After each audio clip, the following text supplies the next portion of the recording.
ನಮಸ್ತೆ, ನಾನು doctor Srinidhi S, Chakrapani Ayurveda panchakarma ಆಸ್ಪತ್ರೆ, ಹರಿಹರ. ಇವತ್ತು ಐಸ್ ಕ್ರೀಮ್ ಬಗ್ಗೆ ತಿಳ್ಕೊಳ್ಳೋಣ. ಅತಿ ಬಿಸಿಲು ಕಾರಣ ಎಲ್ಲ ಪೇಷಂಟ್ಗಳು ಎಲ್ಲರೂ ಈಗ ಐಸ್ ಕ್ರೀಮ್ ತುಂಬ ತಿನ್ನಬೇಕು ಅಂತ ಇಷ್ಟಪಡ್ತಾ ಇದ್ದಾರೆ.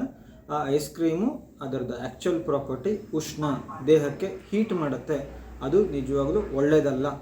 ಬಿಸಿಲಿಗೆ ಅದು ತಿಂದರೆ ಇನ್ನೂ ಒಂದಿಷ್ಟು ಬಾಡಿ ಹೀಟ್ ಜಾಸ್ತಿ ಆಗುತ್ತೆ ಹೊರತು ಅದರಿಂದ ತಂಪಾಗಲ್ಲ. ಇದು ಏನಪ್ಪ ಅಂತಂತಂದರೆ ಬಾಯಿಗೆ ಮಾತ್ರ ನಮಗೆ ತಂಪು ಅನಿಸುತ್ತೆ, ಬಟ್ ಒಳಗಡೆ ಹೀಟ್ ಕ್ರಿಯೇಟ್ ಮಾಡುತ್ತೆ. ಇದು ಪಿತ್ತ ಜಾಸ್ತಿ ಮಾಡುತ್ತೆ. ಹಾಗಾಗಿ ಇನ್ನೂ ಮೋರ್ ಇನ್ಫೆಕ್ಷನ್ಸ್ ಜಾಸ್ತಿ ಆಗುತ್ತೆ. ಆಯುರ್ವೇದದ ಪ್ರಕಾರ ನಮ್ಮದು ಡಿಫ್ರೆಂಟ್ ಮೆಥಡ್ ಹೇಳಿದ್ದಾರೆ.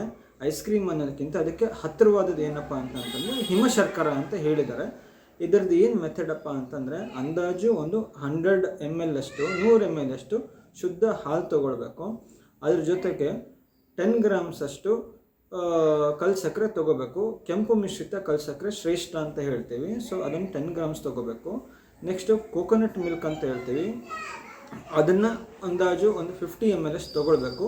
ಆಮೇಲೆ ಸ್ವಲ್ಪ ಏಲಕ್ಕಿ ಹಾಕಬೇಕು, ಏಲಕ್ಕಿ ಪುಡಿ ಹಾಕಬೇಕು. ಇವನ್ನೆಲ್ಲ ಮಿಕ್ಸ್ ಮಾಡಿಕೊಂಡು ಒಂದು ಸ್ವಲ್ಪ ಹೊತ್ತು ಬಿಟ್ಟು ಕುಡಿದ್ವಿ ಅಂತಂತಂದರೆ ಇದನ್ನು ಬಾಹ್ಯ ಶೀತ ಅಂತಃಶೀತ ಅಂತ ಒಂದು ಬರುತ್ತೆ. ಅಂದರೆ ತಗೊಳ್ಳುವಾಗ ಅದು ಕಾನ್ಸೆಪ್ಟ್ ಏನಪ್ಪ ಅಂತಂದ್ರೆ ಇಲ್ಲೂ ಕೂಡ ನಮಗೆ ತಂಪಿಂದು ವಾತಾವರಣ, ಅಂದರೆ ರೆಗ್ಯುಲರ್ ಏನು ಟೆಂಪ್ರೇಚರ್ ಇದೆ ಆ ಟೆಂಪ್ರೇಚರಲ್ಲೇ ಮೇಂಟೈನ್ ಮಾಡುತ್ತೆ.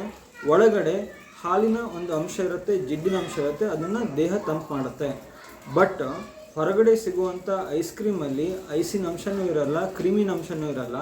ಅದರೊಳಗೆ 90% ವಾಟರ್ ಹಾಕಿರ್ತಾರೆ, ಜೊತೆಗೆ ಆ್ಯಡೆಡ್ ಶುಗರ್ಸ್ ಇರುತ್ತೆ, 90% ಅಗೇನ್ ಶುಗರ್ಸ್ ಇರುತ್ತೆ, ಎಕ್ಸ್ಟ್ರಾ ಫ್ಲೇವರ್ಸ್ ಇರುತ್ತೆ. ಫಾರ್ ಎಕ್ಸಾಂಪಲ್ ಏನು ವೆನಿಲ್ಲಾ ಸ್ಟ್ರಾಬೆರಿ ಹಾಕಿರ್ತಾರೆ, ರಾದರ್ ದೆನ್ ವೆನಿಲ್ಲಾ ಅಥವಾ ಸ್ಟ್ರಾಬೆರಿ ಅಲ್ಲಿ ಜಸ್ಟ್ ಏಜೆಂಟ್ಸ್ ಹಾಕಿರ್ತಾರೆ, ಎಲ್ಲ ಆರ್ಟಿಫಿಷಿಯಲ್ ಕೆಮಿಕಲ್ಸ್ ಇರುತ್ತೆ. ಹಾಗಾಗಿ ಅದು ನಮ್ಮದು ದೇಹದ ಪಿತ್ತ ಜಾಸ್ತಿ ಮಾಡುತ್ತೆ.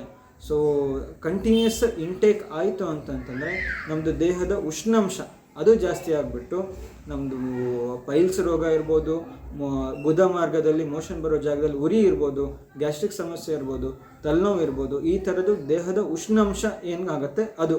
ಅದರೊಳಗೆ ನಮ್ಮದು ಕೆಮ್ಮು, ನೆಗಡಿ, ಜ್ವರ, ಇದು ಕೂಡ ಮೂಗಿಂದ ಸೋರುವಂಥದ್ದು, ಇವೆಲ್ಲ ಫೀಚರ್ಸು ಪೇಷಂಟಲ್ಲಿ ಕಾಣ್ತಾ ಇದೆ ಕಂಟಿನ್ಯೂಸ್ ಇಂಟೇಕ್ ತೊಗೊಂಡಾಗ. ಸೊ ಒಂದಂತರೂ ಫೈನಲ್ಲು, ಹೊರಗೆ ಸಿಗುವಂತಹ ಐಸ್ ಕ್ರೀಮು ತಂಪು ಮಾಡಲ್ಲ, ಅದು ಉಷ್ಣ, ಬಾಡಿ ಹೀಟ್ ಮಾಡುತ್ತೆ.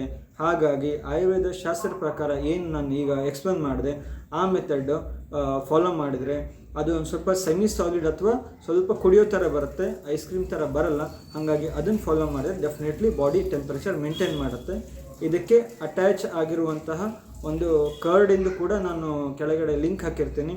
ಕರ್ಡ್ ಕೂಡ ಉಷ್ಣ, ಹಾಗಾಗಿ ಅದನ್ನು ಸಿಲೆಕ್ಟ್ ಮಾಡಿ.